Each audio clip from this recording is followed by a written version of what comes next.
बोलो ओंकारेश्वर भगवान की जय। जी ज्योतिर्लिंग के दर्शन के लिए आप लोग पधारे हैं। ये राम से 14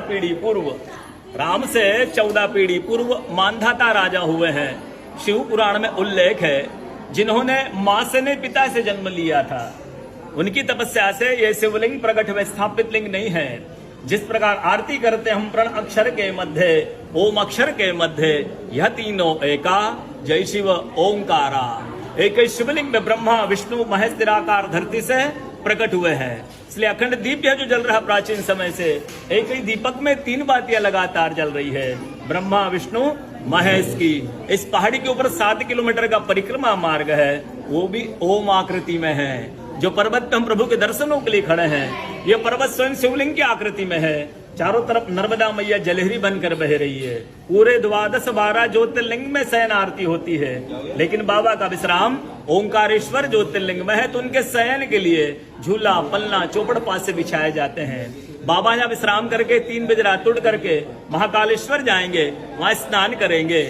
इसलिए वहां का भस्म आरती प्रसिद्ध है, यहाँ का शयन आरती प्रसिद्ध है। शिव पुराण में भी कथा आती है। महिलाएं 16 सोमवार व्रत करती है, उसमें भी कथा आती है। क्या कथा आती है? प्रतिदिन भोलेनाथ आते हैं, माँ के साथ विश्राम करके सुबह ब्रह्म मुहूर्त में उठकर चले जाते हैं।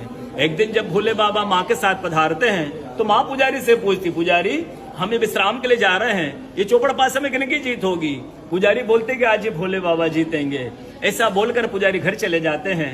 भोले बाबा माँ विश्राम के लिए चले जाते हैं। सुबह ब्रह्म मुहूर्त में जैसे ही भोले बाबा माँ बाहर निकलते हैं, पुजारी द्वार पर रहते हैं। तो माँ पुजारी से पूछती, पुजारी कल मैंने आपसे पूछा था हम विश्राम के लिए जा रहे, चौपड़ पासे में किन की जीत होगी? आपने कहा भोले बाबा जीतेंगे। भोले बाबा नहीं, मैं जीती हूँ। माँ ऐसा बोल करके उनको श्राप दे के चली जाती है। उनके तुरंत पश्चात अप्सराएं शिवलिंग पे जल चढ़ाने आती। तो अप्सराएं पुजारी से पूछती, पुजारी अस्वस्थ क्यों हो गए? आप तो ठीक थे।